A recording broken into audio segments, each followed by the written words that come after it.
Welcome to JForrest English. I'm Jennifer, and today you're going to add 10 common phrasal verbs to your speech to help you sound more fluent and natural. First, I'm going to quiz you to see how well you know these phrasal verbs, and then I'll explain every phrasal verb in detail. Let's get started. Question 1. If you want to join our mailing list, you can on our website. Now, I'll only give you 3 seconds to answer the question, so if you need more time, hit pause, take as much time as you need, and when you're ready, hit play. You can opt in. Question 2, before you, I suggest talking to the guidance counselor. Before you, drop out. Question 3, you need to.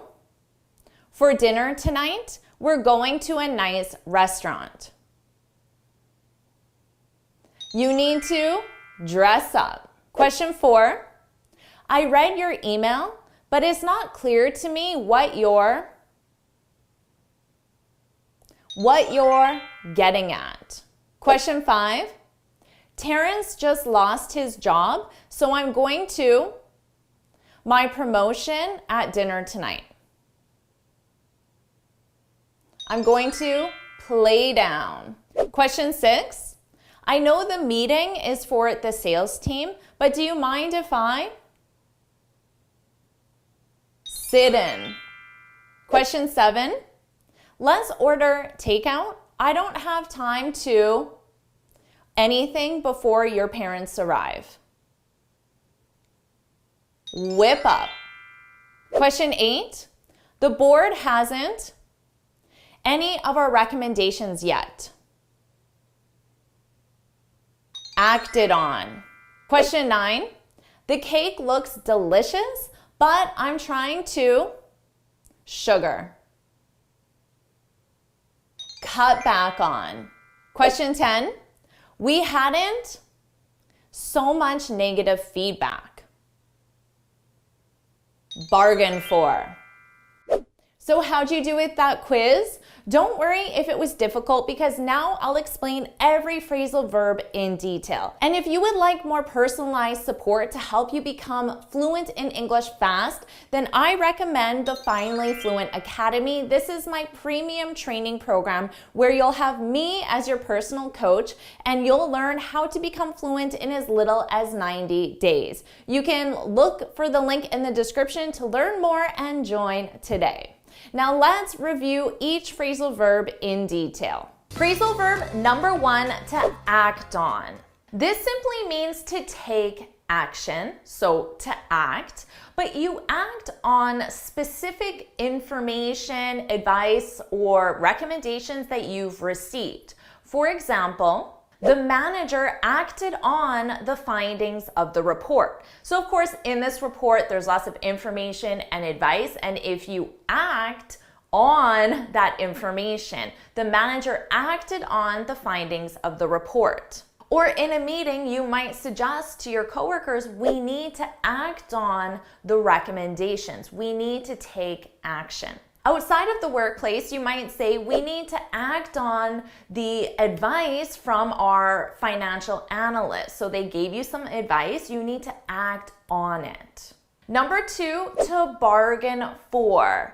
To bargain for, this is when you expect something to happen, but that something is usually negative. So you expect something negative to happen. Now, notice the sentence structure here, because we most commonly use this phrasal verb in the negative form. We hadn't bargained for such a high interest rate. So it's saying we didn't expect. Or you could say we hadn't bargained for so many people at the conference. So this is a great expression that you can use, but I recommend using it in the negative. Number 3, to opt in. When you opt into something, it means you become a member of something. So if you're a new employee at the company, they might have certain things that are membership based, such as the pension plan, the healthcare plan, or other insurance plans, maybe even some committees. And if you want to be a member, you need to opt in. For example, as a new employee, you need to opt into the insurance plan. Now, the opposite of in is out. So if you don't want to be a member, you can opt out. So for example, new employees are automatically added to the insurance policy. If you don't want to be a member, you need to opt out. You need to opt out. Number 4, to play down. This is a great phrasal verb. It means to make something seem less important or less serious than it really is. For example, the government tried to play down the scandal. So they had this scandal and they want to make it seem less important or less serious. They tried to play it down.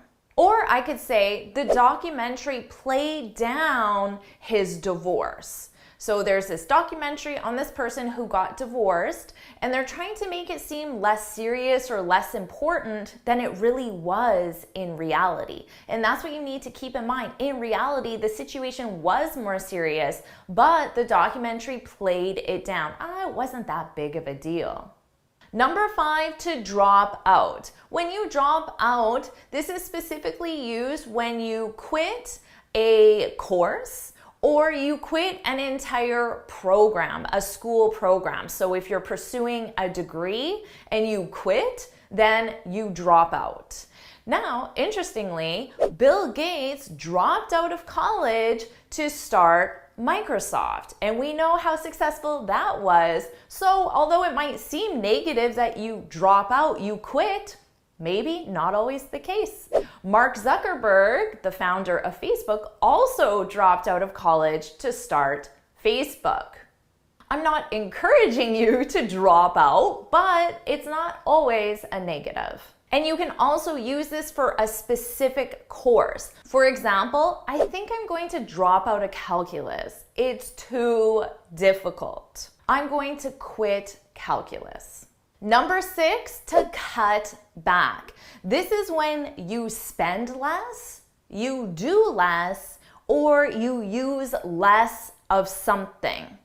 This is very commonly used by governments or companies. The government has announced plans to cut back on defense spending by 10%. Now notice I said on.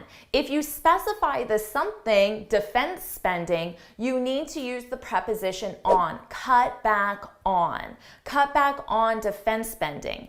I could also just say the government announced plans to cut back. In that sense, it's just reduce spending, spend less, and then you have to clarify, well, cut back on what? Now, we frequently use this as advice to someone. Let's say you told me, Jennifer, I drink 10 sodas a day. I would say, whoa, you should cut back. You should consume less. That's too much soda. You should cut back. Number 7, to sit in on.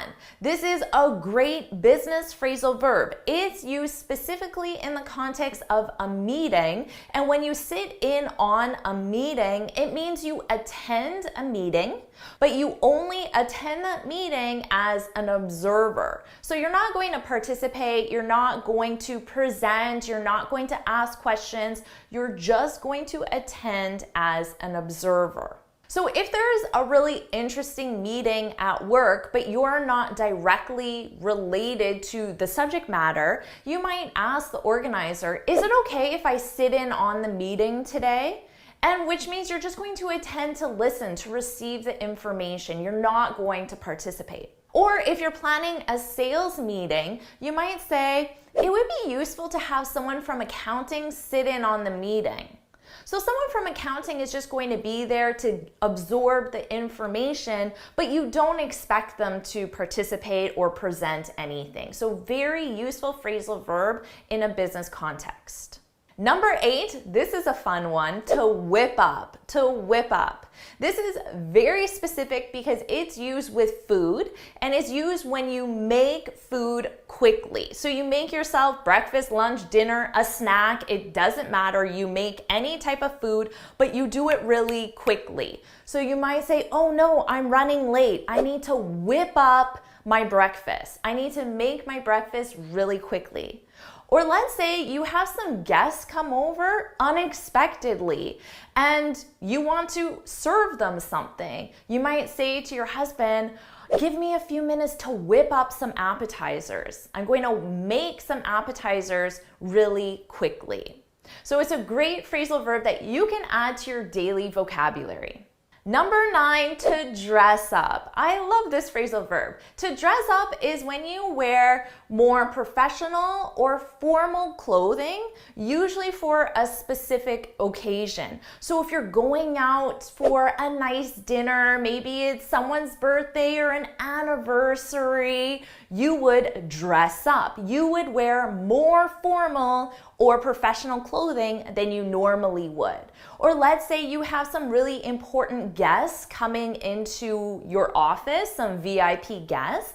Well, you might dress up. If you normally wear just a t-shirt, well, you might put on a dress shirt, maybe even a suit with a tie. Or if you're going to a wedding, of course, that's a great opportunity to dress up, to wear more formal clothing. Now, we often use this in question form. If you're invited to a dinner or a party, you might ask, do I need to dress up? Do I need to wear more formal clothing? And they could reply back and say, no, it's informal. There's no need to dress up. And number 10, to get at something. When someone is getting at something, they're trying to explain or express something specific. We commonly use this in question form. Let's say your coworker is talking to you and they're talking about a meeting that you have, but you're not really sure what they're trying to express to you, what they're trying to explain. You could say, I'm not sure what you're getting at. I'm not sure what you mean. I'm not sure what you're trying to explain. I'm not sure what you're getting at. Now, we also use this when we're trying to explain something and the explanation isn't going too well. And then we can say, what I'm trying to get at is, we need to cut back. What I'm trying to get at is, and then you state what you mean, what you're trying to explain. Now that you're more comfortable with these phrasal verbs, let's do the exact same test again so you can see how much you've improved. Here are the questions. Hit pause, take as much time as you need, and when you're ready, hit play to see the answers. Here are the answers. Hit pause and you can compare your answers to see how well you did. Amazing job with this quiz. I'm sure there was a big difference from the first time to the second time. And make sure you download this free speaking guide where I share 6 tips on how to speak English fluently and confidently. You can download it from my website right here. And now get started with your next lesson.